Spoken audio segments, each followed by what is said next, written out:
Hello guys, welcome to Nigerian Food Channel. It's your boy Phrankleen. Welcome to another episode of Say It Like It Is. Silly. Right, you're probably looking at that title, you're thinking, wait, what? What do you mean? Now that I have your attention, let's talk. Now, there's one thing you need to bear in mind. This video, right, is particularly aimed at diasporans. But if you're living in any other part of the world, you're not a diasporan, whatever, you can also benefit from this, okay? So I'm saying stop giving money to your family members. If you take that out of context, some people might be like, how dare you? How did you earn the right to tell me what to do and what not to do, No, this is actually to help you, okay? So we're gonna look at some bullet points that I've got on my notepad here. Number one is, you're a diasporan, probably a Nigerian diasporan. You might even be from any of the African countries, okay? These problems are very common in all of our communities. So, but for the sake of, this video, let's talk about the Nigerian diasporan, okay? So you're abroad, and before I proceed, be sure to check the episode 2 of this series, okay? It's a very informative video. There's a link at the top. There's also a link in the description below. You need to watch that. If you've landed on this one for the first time, go and watch that video. It's very informative, okay? Things you need to know before moving abroad. Now, so you're a diaspora and you're living abroad. You've got to look at what are your goals, okay? Like I said in the previous episode, one of the main factors is how old are you? How old are you or were you when you were moving abroad and all that stuff, the age band. The goals of someone who is in their early 20s or mid 20s completely different from the goals of someone who is in their 40s, okay? You're in the two completely different phases of life, okay? But you've got to look at what your goals are and stuff. Now, what happens with people in the diaspora is, you are working, so usually you might be the only person, or it might be a couple of you in your family that's managed to travel out and stuff. And I get it. We all have, moms, dads who might be elderly and stuff. You've got siblings, you've got brothers and sisters, people who their family you would love to help. Some of them might still be going through education back home. Mom and dad might be elderly, or maybe you were probably raised by mom alone. There isn't a lot of money going around in the family, and because you are overseas, because of the foreign currency and exchange rate, they believe that, okay, you are now elevated to a point where you should be able to send home bag load of money. But with reference to my previous video, the second episode of this series, you see, there's a lot of misconception, and the reality is, a high percentage of people that live abroad, people earn averagely, okay? And as you probably know, people pay money, your monthly outgoings and stuff. So say you bring on £2,000 in a month, you've got to pay your rent, your mortgage, your car, your water bill, your electric, your gas, credit cards, your loans, and the list goes. And on top of that, the people back home are waiting for their handouts. Some of them monthly, some of them bi-weekly, some of them every 2 months. And what I found is, from my personal observation, is 9 out of 10 times, most people living abroad, you do yourself a major disservice, because what you find is you are stuck abroad. Some people, like I always say, your papers, you don't even have no papers. So you're stuck abroad. You're grafting, you're grinding through the rain, through the snow. You're working every blessed day. You're sending a bag load of money home to people back home. And that money is never enough. They are like leeches. They are constantly asking for more, asking for more. You are here, and the truth is, you are suffering. You don't even have enough disposable income to be able to cater for your own goals. What are your goals? You might want to buy your own home abroad. You want to start maybe some kind of business. But if you don't have money, you don't even have the resources. Some people might even be married. You can't, cater for your own kids. You might even want to fund your own education to improve yourself academically and stuff. You haven't got money. You haven't got resources. You might even want to replace your car. You might want to go on holiday. You might want to do a lot of things with your personal life. But because you are too busy funding people back home, it becomes absolutely impossible for you to do those things. So your goals pretty much are put on hold, okay? Now, number two, the lies and misconception from family members. You see, again, let me put a disclaimer. I'm not suggesting that you should despise your family members or not be kind or throw them in the bin. But trust me, you've got to be selfish. When I say selfish, you've got to think about yourself. You've got to think about your life. Because usually what you find is most family members, they lie to you. The extent that people go to be deceitful, to be greedy when it comes to money, because you're here. Say, for example, you're sending X amount of money home. Give this to mom and dad, or give this to mom. You, my brother, you take this, give that to my cousin, give that to this and that. They're basically sat there. You've put them on your payroll, right? Don't forget, you're not comfortable. You are going through this harsh system abroad. Some people don't even have up to 3 pairs of shoes in their wardrobe. You're working around the clock. You're sending this money. And from experiences, I mean, I'll give you a classic example. There was a man who's lived in the UK for over a decade. In that time, as you know, he's been stuck in the system, trying to get papers and all that stuff. And when he got to the UK, he was in his early 40s, okay? And he has been working and living in the shadow of the system, doing every odd job to survive. So in that time, over a period of more than a decade, he's been sending money home to his older brother, asking him, help me buy a land, help me build maybe a 5-bedroom duplex and stuff. And, hopefully. So now, fast forward to now, the man is in his 50s, right? That's pretty much like the evening part of your life, pretty much commencing, right? He then somehow got his papers, then he went home. Long story short, the man discovered that his older brother, over the years, has been taking photographs of his own property and sending it to this man here in the UK, basically lying and misleading. And this man has been sending money, even on top of his own projects, has been helping his brother with other monies on the side, his own family and stuff, and there is nothing to show for it. Think about it.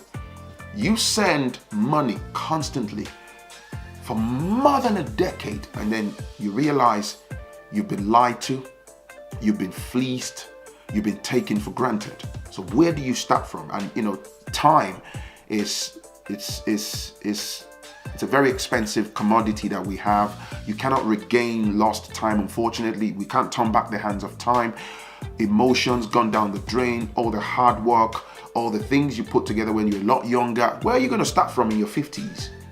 If and there are so many catastrophic stories of people in the diaspora where you rely on families, you're supporting them and stuff. And like I say, when you're helping families, this person hasn't got employment because of the government back home, blah, blah, blah. Even when these people have money from, maybe they manage to get a job or they manage to be doing a little business on the side, they will remain dishonest because they're not going to tell you the truth. Because if your brother says, hey man, hey big brother, listen, I'm now earning 150,000 naira a month or whatever from this little business I'm doing on the side, thank you for your help and stuff. So if you were giving him like 70,000 naira or 50,000 naira like a support, you're more than likely going to say, oh, okay, cool, I'm glad you're doing well.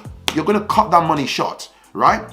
And some of them even go as far as they've already built homes off your own sweat. They've set up businesses. Then you go home as the guy or the woman who's living abroad, and you realize they're living nicely. They've got houses, they've got cars, they've got this, and you've got nothing. They will fleece you, they will keep misdirecting you, they will keep lying to you. And this is one of the reasons why I say, because the moment you're stuck abroad, you've been in the system for 10, anything from 5, 6, 7, 8, 9, 10 years, there is a major disconnect. You're not going to have that understanding of what's going on at this present time. They take advantage of that. They would fleece you. They will keep lying to you whilst you remain broke here. Now, let's talk about sentiments. This is one of my favorite parts. Sentiments and self-imposed obligation. Now, as I said earlier, I am not suggesting that you should hate your family, you should despise them. No, I'm not preaching hate, but I have seen so many lives destroyed. People have labored for nothing. Some people, health problem kicks in, arthritis, knee problem, back problems. Financially, there's nothing to show for it. Years and years and years overseas. You see, unfortunately, I'm also Nigerian by roots and stuff, and there's this sentiment. We put sentiment into things. Oh, he's my brother. You feel, when I say self-imposed obligation, you feel obligated. Even your parents, yes, don't get me wrong, they raised you, they paid the price. Do you know what? If you are able as an adult to make a decision to bring a child into this world, you have a responsibility to raise that child effectively. Provide at least the basic amenities, the basic needs of that child. So if I'm a dad and I've brought a child or children into this world, do I need a trophy for paying their school fees? It's what I'm meant to do. So if their mother is catering for them, it's what she's meant to do. So but some parents, unfortunately, in Africa, where we come from, and I don't mean this in a bad way, some parents want, as soon as their children go abroad, you become their retirement fund. You actually become their retirement plan. Because why? They just gonna lean back. They don't care. They don't want to know about your hustle. They think, oh yeah, you've stepped out now. You've gone to the US, you've gone to the UK. It's time to start bringing that money. Oh, I need 100,000 naira a month, to be living off and stuff. You think, well, mom, dad, I can't. I've got kids here, I've got bills, I've got monthly outgoings, I've got to pay this, I can't. And they put a lot of pressure, and even you with sentiments. Oh, so you're telling me you cannot help your sister? Oh, so you cannot give your dad? You don't have to, man. Because it's very important that you think about your own future. If you've got kids, you think about your own kids. You plan for your own retirement. You plan for your own future. It's just very important. It's the right thing to do. And one of the difficult things to do is saying no. You have to learn to just say no. Yes, you will piss people off. You will get on their nerves. Let them get angry. It gets to a point, you make maybe £1,800 a month, maybe £2,000 a month after tax. You pay this, you pay that. Then you have maybe a little £500 in disposable income. You want to keep that, and hopefully you're saving up so that you can start a little business, so that you can do other things. You need to, because if you take that £500-600 that's left, you dish it out and you repeat that process, you get caught up in that evil cycle. Year after year, they will bleed you dry. Now, you also have to start looking into personal investments and businesses. But as I put on my note here, don't put your personal investments in the hands of family. There are so many devastating stories of people who have, you're working here in the cold, in the rain, you put money together, then you send the money back home. Help me buy a piece of land or an acre of land. Once you bought the land, let's start building. I want to build a home or whatever.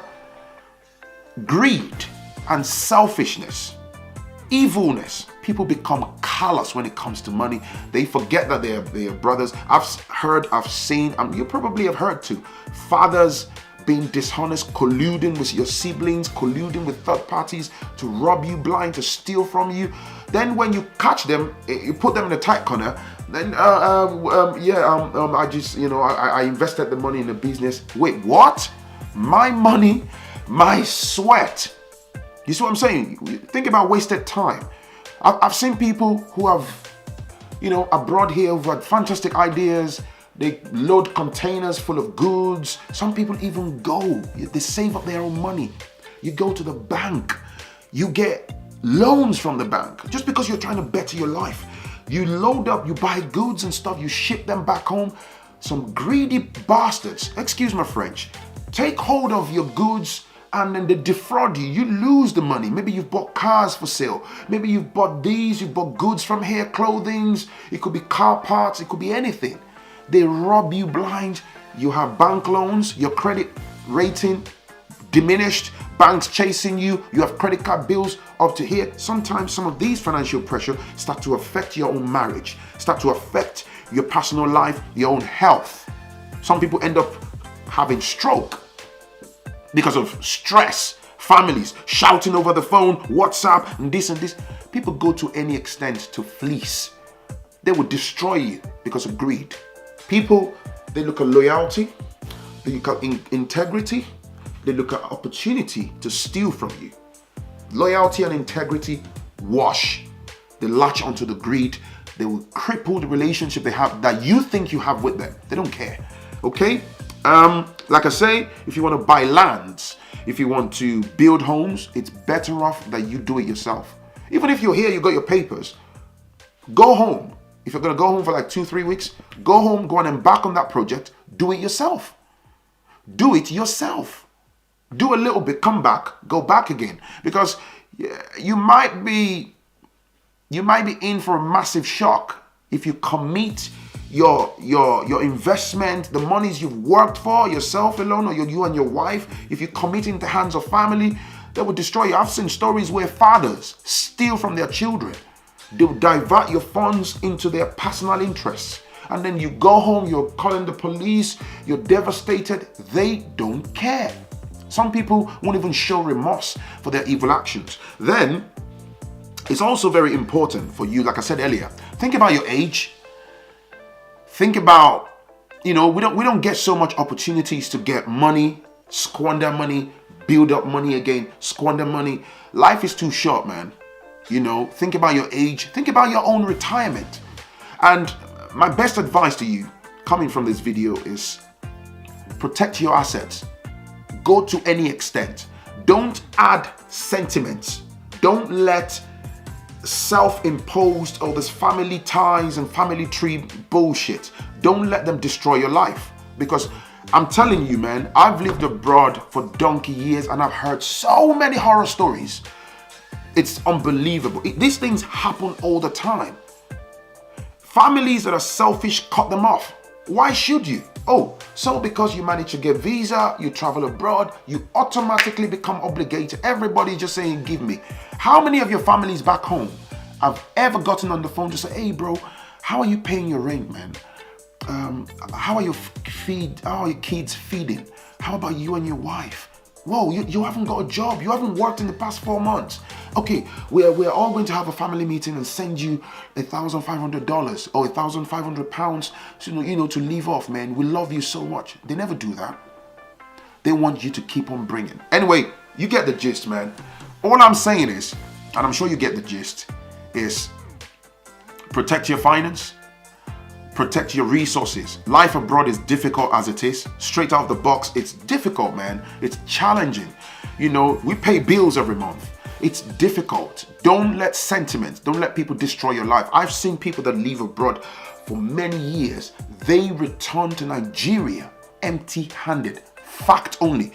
People here think, oh yeah, I've got a 5-bedroom duplex. I'm going to retire into that house. I've got to put X amount of money, me and my brother. You get home and it's like, whoa! Jesus. Yep. Happens every day. That's me done. It's a wrap, man. It's your boy Phrankleen. If you like my video, hit the like button, hit that subscribe button, hit that little bell button so you can get updates on my latest videos. And yeah, that's it. Make sure to watch the series and look around the channel for food recipes too. And I'll see you in the next one. Peace.